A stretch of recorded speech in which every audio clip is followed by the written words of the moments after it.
Hello friends, welcome to Raji home style. నేను మీ రాజేశ్వరి అండి.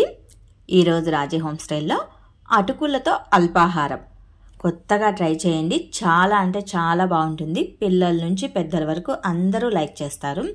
ఈ అటుకులతో అల్పాహారాన్ని సింపుల్గా జస్ట్ ఒక 10 మినిట్స్లో ఎలా చేసుకోవాలో ఈరోజు ఈ వీడియోలో చూసేద్దాం. ముందుగా ఈ రెసిపీకి కావాల్సినవి అటుకులండి. 2 కప్స్ మైన కావాలి. కట్ చేసిన ఉల్లి ముక్కలు, 3 పచ్చిమిర్చి, కొద్దిగా జీడిపప్పు, కరివేపాకు, కొత్తిమీర, అల్లం ముక్కలు, అలాగే ఒక హాఫ్ దబ్బమైన నిమ్మకాయ కూడా కావాలి.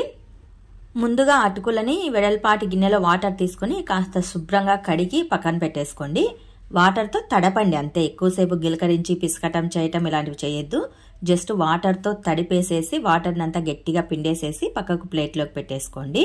ఇలా పెట్టుకున్న తర్వాత స్టవ్ పైన వెడల్పాటి పాన్ పెట్టేసి అందులో 2 నుంచి 3 టేబుల్ స్పూన్ల వరకు ఆయిల్ని వేసుకోవాలి.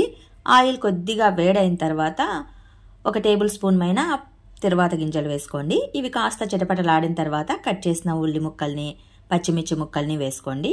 ఇందులోనే 2 రెమ్మల కరివేపాకు ఆకుల్ని కూడా వేసేసుకోవాలి. ఇందులోనే అల్లం ముక్కల్ని కూడా వేసేసుకోండి. వీటినన్నింటినీ గరిటెతో ఒకసారి అటు ఇటు కలియదిప్పేసేయండి.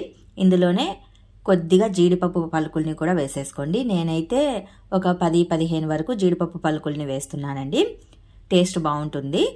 ఇవన్నీ వేసిన తర్వాత చక్కగా వేపుకోవాలన్నమాట. ఇవన్నీ మంచి రెడ్డిష్ కలర్లోకి వచ్చేంత వరకు వేపుకోవాలి. ఇవన్నీ బాగా వేగిన తర్వాత ఇందులో కాస్తంత పసుపు, మన టేస్ట్కి సరిపడా ఉప్పు రెండింటిని యాడ్ చేసుకోవాలండి. ఇవి 2 వేసిన తర్వాత మరి ఒక మారు చక్కగా కలియదిప్పేసేయండి. ఇలా కలియదిప్పేసిన తర్వాత వాటర్లో శుభ్రంగా కడిగేసి పక్కన పెట్టి ఉంచుకున్న అటుకులని యాడ్ చేసుకోవాలి. అటుకులు వేసిన తర్వాత స్టవ్ను ఆఫ్ చేసేసి చక్కగా ఈ అటుకులకి మనం పెట్టిన పోపు అనేది బాగా పట్టే విధంగా కలియదిప్పేసుకోండి.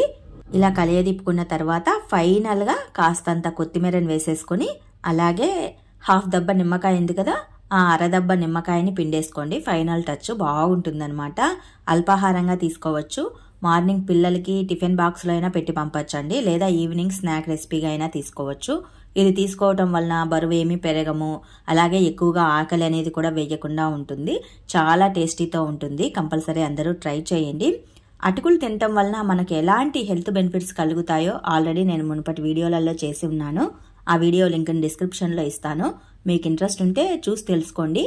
అటుకులు శ్రీకృష్ణుడికి చాలా ఇష్టమైన పదార్థం అండి. అటుకులతో నేను అటుకుల పాయసం, అటుకుల వడలు, అటుకుల పులిహోర, అటుకుల దోశ ఇలా కొన్ని రెసిపీస్ చేశాను. ఆ వీడియో లింకులను డిస్క్రిప్షన్లో ఇస్తాను. చూసి మీరు కూడా ట్రై చేసి చేసుకోండి. చాలా అంటే చాలా బాగుంటుంది. మరి మీకు ఈ వీడియో నచ్చినట్లయితే మరి కొన్ని ఇలాంటి రెసిపీస్ కోసం డూ సబ్స్క్రైబ్.